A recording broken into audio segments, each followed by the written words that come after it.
What's up, guys? Welcome back to another episode of Dream a Little, the podcast that's all about helping you feel confident about your kink. I'm your host, Lo. Thank you for listening. Today, we're continuing our episode from last week with Joe, who is sharing how he introduced ABDL to his wife and slowly let it evolve through communication. If you missed last week's episode, I definitely recommend hitting pause and going back to episode number 164 to catch up. If you want to contact Joe and thank him for sharing his story on the show, you can find his contact info in the show notes of this episode at thelittlelounge.com/165. That's thelittlelounge.com/165. You'll also find my latest Nurturing Mommy roleplay there. I'm super passionate about helping you get into little space. I know it's hard if you don't have a caregiver, so be sure to check it out if you want to experience what it's like to be my little. That's thelittlelounge.com/165. All right, let's get started. So how did you guys start off? You say you started off slow, so what does that look like? I know a lot of people want to know, the different ways that people get their partner involved in the beginning. We kept it to things that in the beginning didn't really involve a lot of interaction between the two of us. So like watching a movie, and we would do like a kid's movie or something, and we would sit on the couch and I would kind of cuddle with her. Anytime that I was wearing or getting dressed up in like a onesie or my pajamas that I have, she actually wasn't comfortable being in the room when I put that on. So she was okay with me seeing me in those clothing, in that attire, but not with me putting it on. So even at first, she wouldn't even put anything on me. I did that myself, and then would come out and we would usually just watch like a TV show or a movie together. And that was probably the first, I'd say about maybe 1 to 2 months. And then we kind of got into some more scenes that involved other activities. So she's really she actually kind of incorporated some of the things that she likes into our scene. So she really enjoys camping.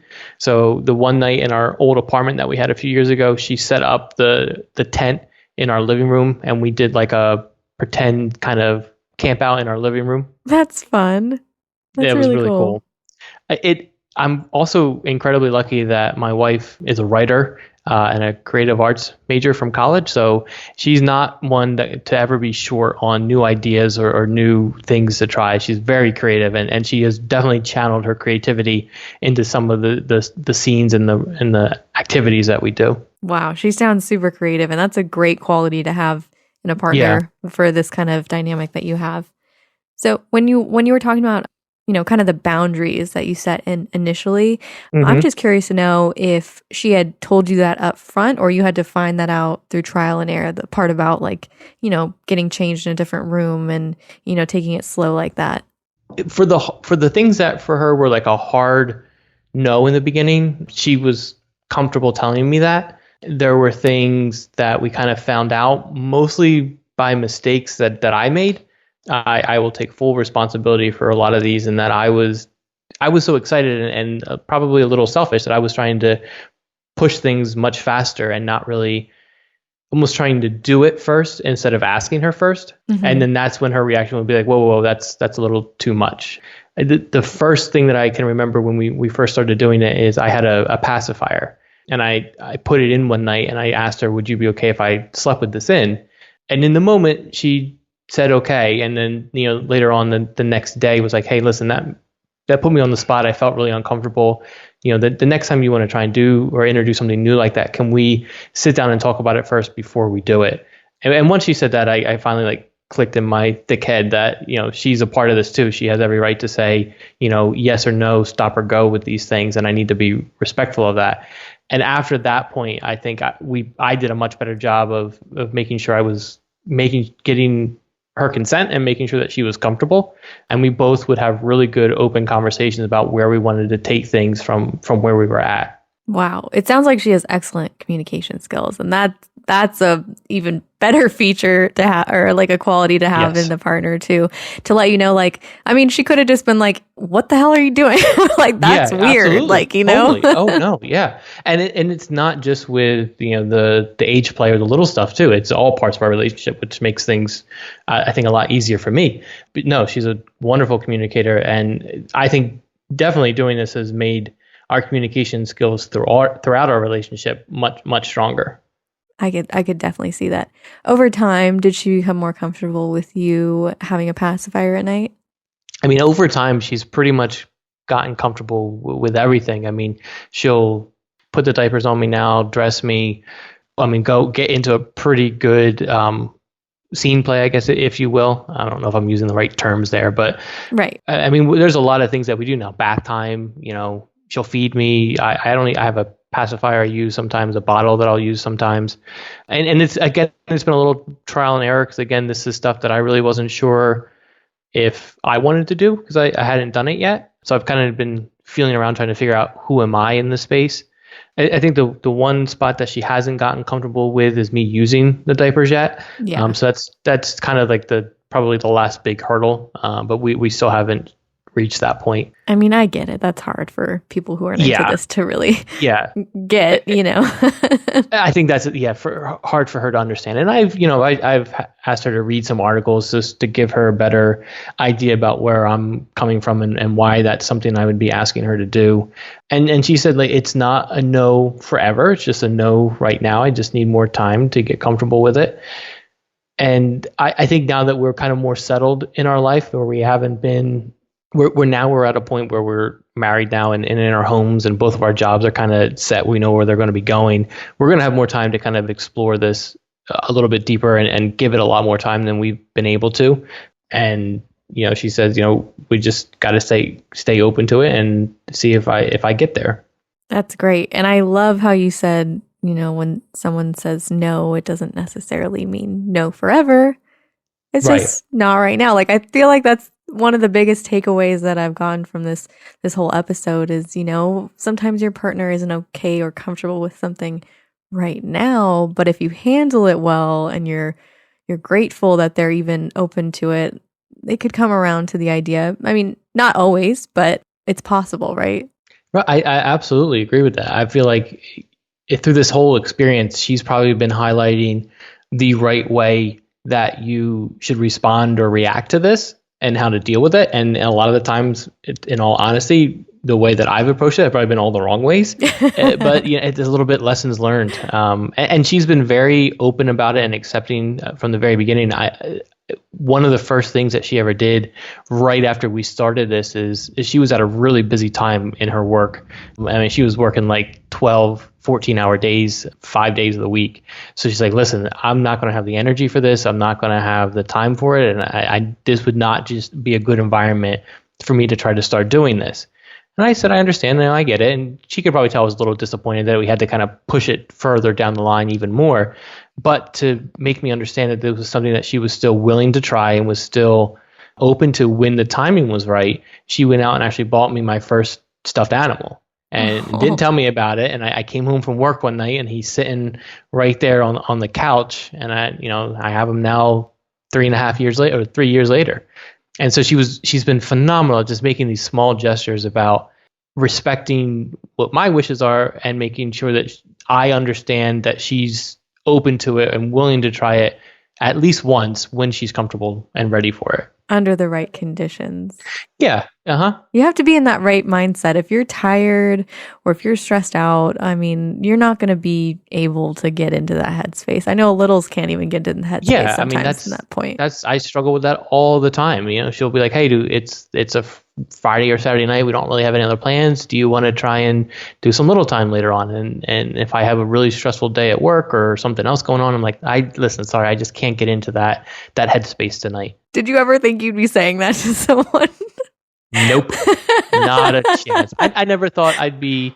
No, never. I was prior to this, the typical kind of binge purge cycle I would constantly go through. I would buy something and hide underneath my bed, and then I would, get nervous about someone finding it or feel guilty about it and then throw it away. And it was just like rinse and repeat for maybe 3 or 4 years before I actually talked to her or told her about anything. What a relief that she was. I mean, she sounds like an amazing person, and she's so empathetic towards your feelings and, very aware of making you feel ashamed. And that's something super special. And just the conversations that I've been able to have with her since I opened up about this have definitely helped me feel a lot less shame over this I guess, lifestyle that I have, and not just because of her acceptance of it, but just her almost like a little bit of counseling in some sense, not It sounds just like it. and just because she's there to support me and to have someone else sort of engage in this with you, obviously right off the bat makes it feel less kind of shameful or guilty on your part.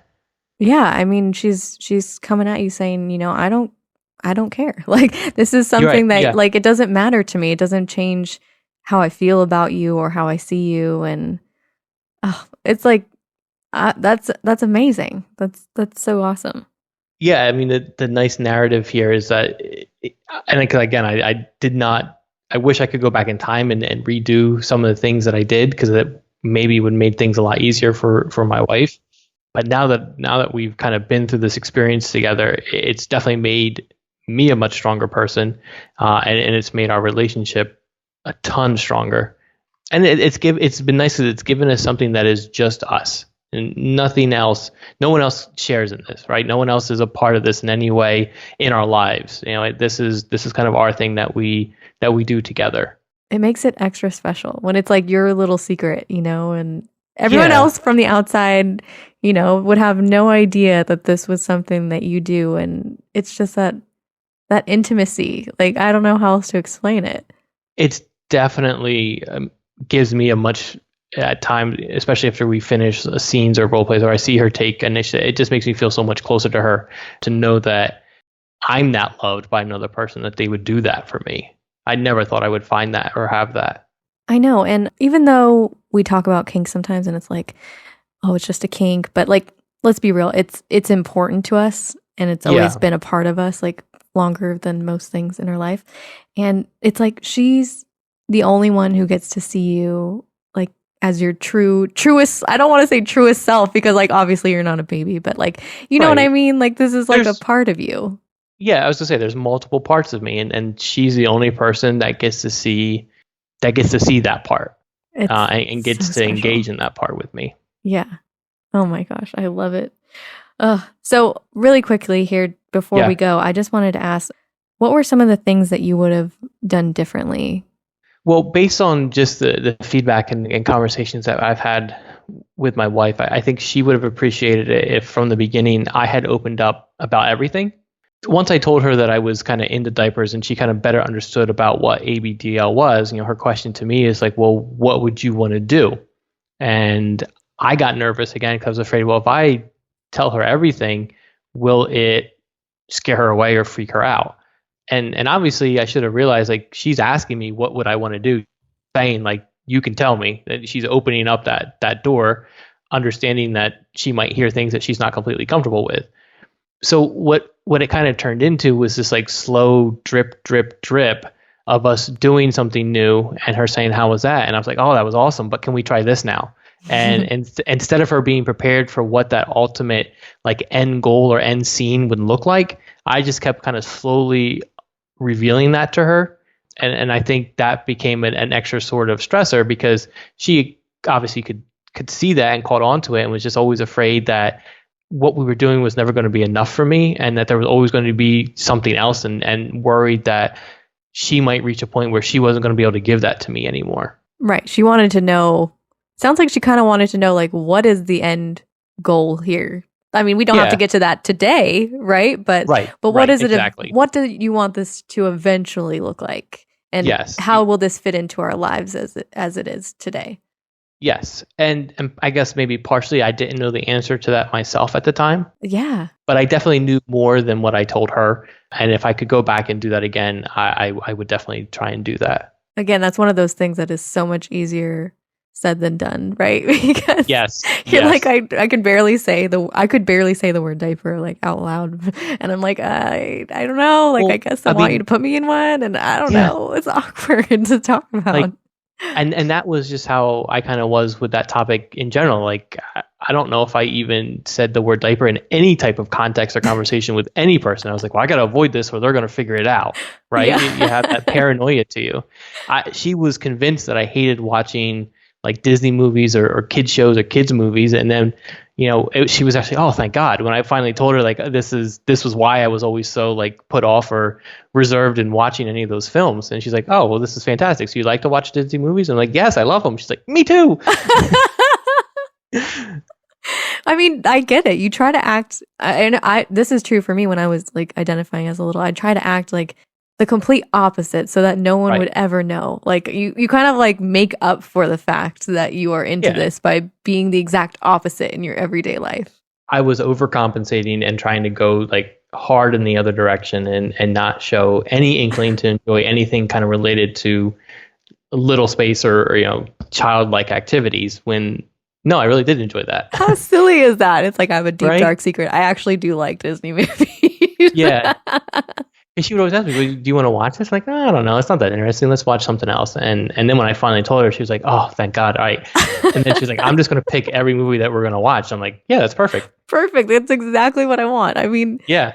Or can you imagine like you even considered not telling her in the first place? Looking back on it, now it just seems like a ridiculous notion that I ever thought she wouldn't be, and not that I ever thought or could have expected how much she would have been involved in this, but the fact that I ever thought that she would have reacted negatively towards this or, ended our relationship over it is just an insane thought after everything we've been through in the last 3 years. I know. I can tell just from the different qualities you shared about her that, I mean, she's a keeper. Yeah. And shame on me for going so long and not recognizing or realize that and seeing that in her. How long was it? So we were dating, we started dating in 2014. I finally told her in like early 2017. So kind of timeline there. We were dating for about 2.5 years when I told her, but we were probably over 2 years into the relationship when I was finally like, okay, this is something that I want to share with her, and I feel close enough to share with her. Right. Because to me, this was never something that I would ever tell someone like on a first date, right? I would never feel comfortable dropping that on someone right off the bat. But I think as our relationship grew and we became, more connected and more intimate with each other, it was something that I wanted to share with her.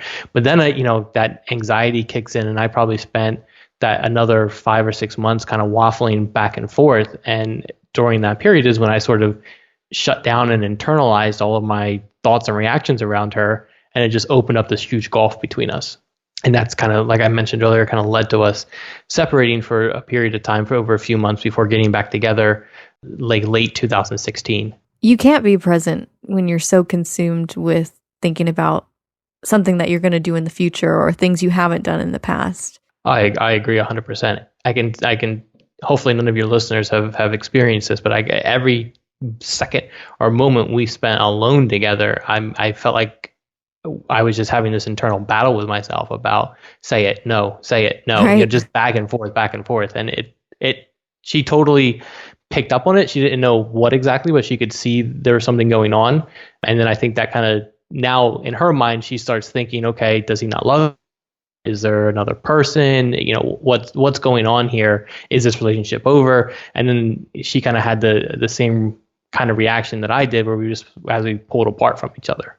Right. I mean, she's not thinking, does he have a diaper fetish? Right. That wasn't crossing her mind. It's like, does he want to pretend to be like a 2-year-old? Is that like, did I get the pacifier again? Seems reasonable, right?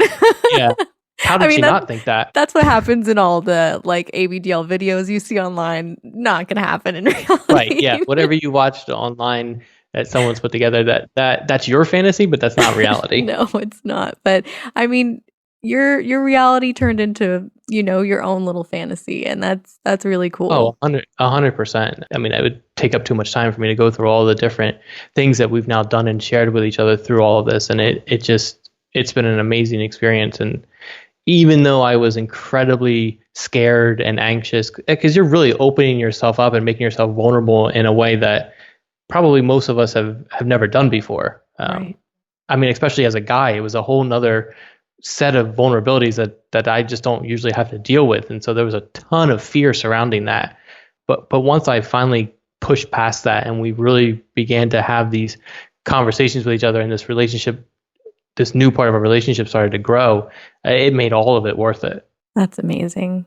I love that so much. And I'm so happy for you and your partner. I mean, you guys sound great together, and I just want to say congratulations on, being together for a year, and it seems like you guys are going to be happy for many more years. Well, thank you. And I think just to be, I owe a lot of this to you. Around that time that I was thinking about finally telling my wife, or at the time we were dating, I was using, your blog post, the Dream a Little podcast, to kind of build that kind of self-confidence up and learn a little bit of how to have that conversation. I probably should have listened to you a lot more, because I think things would have gone off much better, especially on my wife's end. But I definitely couldn't have got to that point without the work that you were doing and the material that you were putting out there for the community. So I greatly appreciate that. I thank you so much. That means so much to me. I mean, that's the whole reason I started podcasting in the first place. And look what happened. I mean, that's amazing.